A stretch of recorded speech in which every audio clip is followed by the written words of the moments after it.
5 surprising ways that alcohol hurts your health. We hear a lot about liver damage. I think most people know that alcohol and especially excessive alcohol use can damage your liver. But there are actually 5 other serious ways alcohol is hurting your body, especially if you're a woman. Number 1, it disrupts your hormones. Alcohol has a direct effect on the endocrine system, especially estrogen and cortisol regulation. And in women, this can create hormonal chaos. I can't tell you how important this is. You know, women, our hormones throughout different stages of our life can have a massive impact on how we experience the world. You know, if you have endometriosis or you have terrible PMS, I've had several clients who have really, really bad premenstrual stress. I mean, really bad.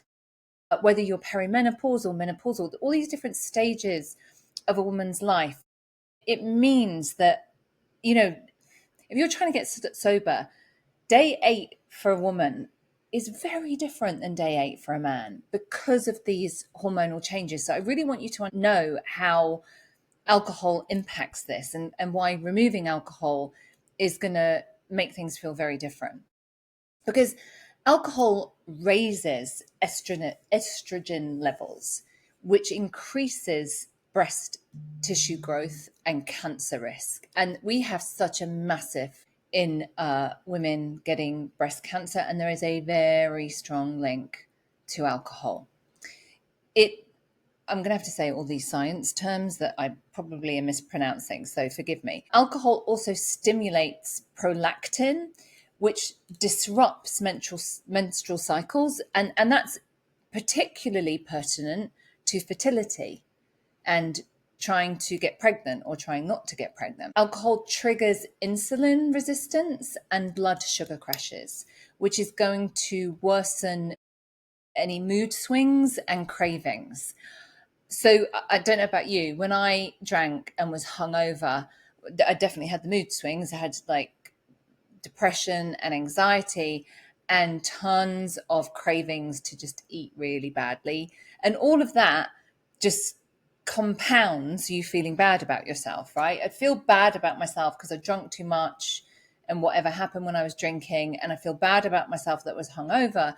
And then I feel even more bad about myself about the things that I did to compensate feeling hungover and all the other stuff. It just compounds it.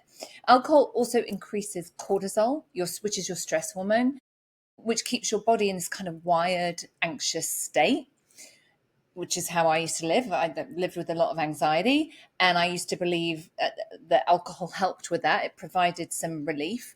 So it would keep me in this wired, anxious state. And then I would need more alcohol because I was in this wired, anxious state. So there was a meta-analysis in the Journal of National Cancer Institute in 2011. It found that even one drink per day increases the risk of breast cancer by 10%.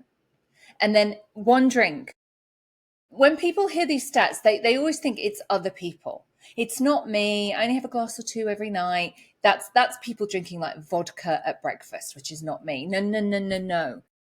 One drink per day, small amount of alcohol is going to cause all of these problems. So this really matters to women in sobriety because these imbalances can cause symptoms that mimic emotional instability, which just makes it harder to trust yourself and your body in early recovery. So stopping drinking is going to improve all of that. Okay, number 2, it also wrecks your gut microbiome. I'm saying that incorrectly, aren't I? Alcohol directly damages the delicate lining of your gut. So it makes it leaky, basically. And it also kills all of the really good gut bacteria. I mean, how many times have we seen those adverts on the TV with the yogurt and about good gut bacteria? And this, so many of my clients say this, I'm so healthy. Like I do Pilates and I did a marathon and I green juice and I only eat organic. Doesn't matter.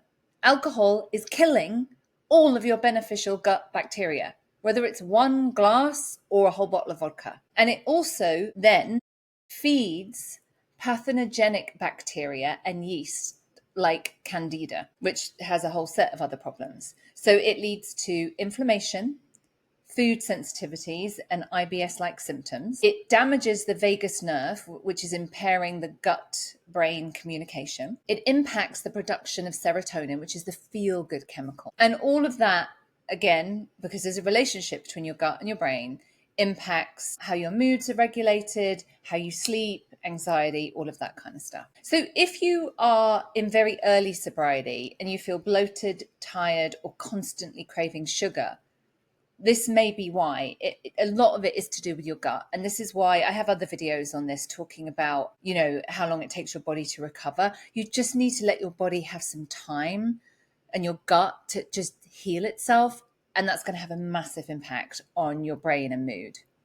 So number 3 is it ages your brain. Alcohol has a neurotoxic effect, even at moderate levels. Again, the biggest thing we do is it's not me, it's other people. Moderate levels, it's going to age your brain. It shrinks gray matter, which is used in memory, planning, and decision making, and damages white matter, which helps the different parts of the brain communicate to each other. So it reduces your ability to learn new habits like emotional regulation. It impairs short-term memory, impulse control, and focus, and it causes inflammation and stress in the brain, accelerating aging. Now, I don't know how old you are. I'm in my 50s, 52 at the time of recording this. I have been very aware for the last maybe 5 years that I am in a period of life where what I do now is an investment in how I will be when I'm 80. And I intend to live into my 80s, hopefully my 90s. But I don't want to do that unless I'm in really pretty decent health. So I'm making an investment today that I'm hoping will pay off in 30 years. So you can see how important this is. So often like foggy brain or forgetfulness isn't like a personal failing. It's to do with the impacts of alcohol. There is very good news because all of us, no matter how old we are, have neuroplasticity, which means your brain can rewire and recover. And it will do that from like day one of quitting drinking. So number 4, alcohol worsens skin and autoimmune issues.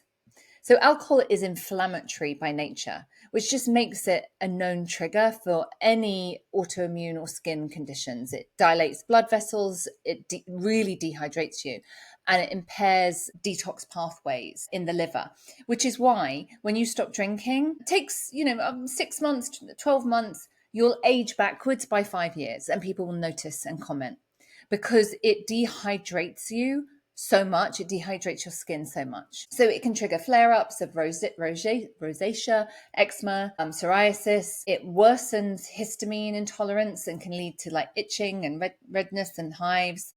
It just prematurely ages you. However, if you stop, all of that is going to begin to reduce and go away. Number 5, alcohol just increases your risk of cancer, even at low levels. Alcohol is a group 1 carcinogen. It's the same category as tobacco and asbestos. Just sit with that for a second. According to the World Health Organization, this classification means there is conclusive evidence that it causes cancer in humans. So we know it's linked to breast cancer, colon, liver, mouth, throat, esophagus, rectum, and more. And what happens is it's just the way that it breaks down in the body. It just causes damage to our DNA and prevents repair. And we also know it increases estrogen levels, which is linked specifically to hormone-sensitive cancers.